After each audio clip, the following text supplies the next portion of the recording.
नमस्कार मित्रांनो, मी गणेश मानकर. इग्नाइट अकॅडमीच्या या व्हिडिओमध्ये मी तुम्हा सर्वांचे स्वागत करतो. तर लवकरच आपल्याला नवीन जाहिराती ज्या आहेत तर त्या सुरू होणार आहेत आणि याच्यामध्ये नंबर लागणार आहे आता मनपाचं.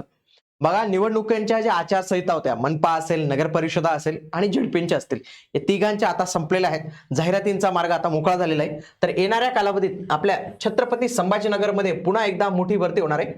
याआधी 2023 मध्ये यांची भरती जी आहे तर ती झालेली होती, परंतु काही पदं रिक्त होती, ती देखील आता भरली जाणार आहे. यावेळी 222 प्लस जागांसाठी जाहिरात येणार आहे. कोणती जाहिरात येणार आहे? 2023 मध्ये त्यांच्यासाठी पात्रता काय होती, परीक्षा कोण घेणार आहे, टीसीएस, आयबीपीएस, एमपीएससी कोण घेणार आहे, त्याविषयी पण माहिती पाहणार आहोत. आणि या नवीन वर्षात सिव्हिल जेई साठीची आपण एक लाईव्ह प्लस रेकॉर्डेडची आपली पूर्ण बॅच अवेलेबल आहे. इग्नाइट अकॅडमीचं ऍप्लिकेशन डाउनलोड करून तुम्ही या बॅचला इनरोल करू शकता, ज्याच्यामध्ये तुमचं टेक्निकल आणि नॉन टेक्निकल असे दोन्ही पार्ट जे आहेत तर ते कव्हर होतील.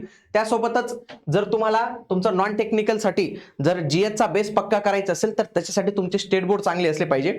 याच्यासाठी आपण स्टेट बोर्ड तुमचं चांगले व्हावं याच्यासाठी फक्त 99 रुपयात मित्रांनो, 99 रुपयात 5वी ते 12वी सर्व स्टेट बोर्डचे लेक्चर्स तुम्हाला याच्यात मिळणार आहे. त्याचे एकदम क्रक्स तुम्हाला याच्यात मिळून जाणार आहे, म्हणून तुम्ही हे आजच बॅच जे आहेत तर ती अवश्य जॉईन करायचे प्रत्येकानेच. बघा, आजच बातमी आलेली महापालिकेत 222 पदांसाठी लवकरच जे आहेत तर ती भरती होणार आहे. आणि याच्यामध्ये कोणती पद आहेत तर त्या सगळ्या काही गोष्टींचा तपशील आपल्याला इथं पाहायला मिळतो. बघा, एकूण पदे किती असणार आहेत? 222. विभागीय आयुक्तांनी बिंदू नामावली म्हणजे रोस्टरला मंजुरी दिलेली. लक्षात घ्या, कुठल्याही जाहिरात येण्यासाठी 2-3 गोष्टी आवश्यक असतात.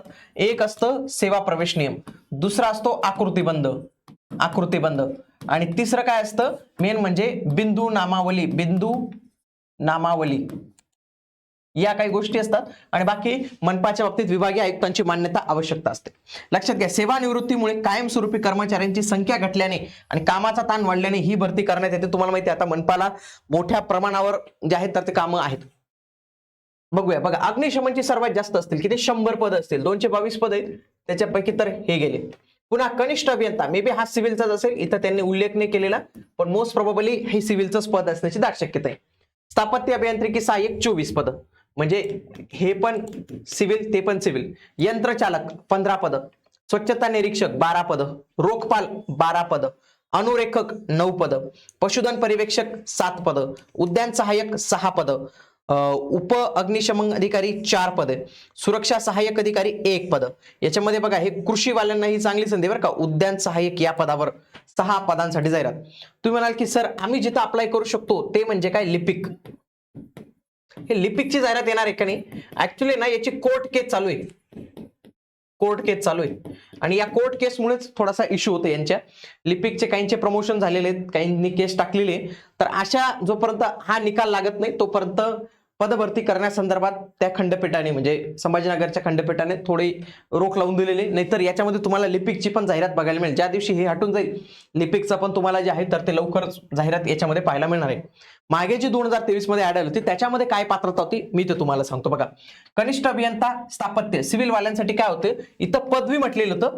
आता पदवी का अलाउड आहे का नाही तर ते आल्यावर आपल्याला कळेल मित्रांनो. आणि मराठी भाषेचं ज्ञान, बाकी सगळ्यांना पदवी. पुढे तांत्रिक सेवा, स्थापत्य अभियांत्रिकी सहाय्यक. याच्यामध्ये जर पाहिलं अभियांत्रिकी सहाय्यकाचा पाठ्यक्रम किंवा इथं पदवी म्हटलेलं होतं, काय पदवी का म्हटलेलं होतं, मग इथं पदवी अलाउड आहे का आणि तिथं पदवी का अलाउड आहे का हे आपल्याला ओरिजिनल जेव्हा जाहिरात येईल त्याच वेळी आपल्याला कळणार आहे. स्वच्छता निरीक्षकसाठी मान्यता प्राप्त विद्यापीठांची पदवी आणि स्वच्छता निरीक्षकांचा जो डिप्लोमा असतो, 2 वर्षाचा डिप्लोमा असतो, तो खूप सारे विद्यार्थी करतात आता. तर तो डिप्लोमा तुमचा कंप्लीट पाहिजे. मराठी भाषेचं ज्ञान तुम्हाला आवश्यक आहे.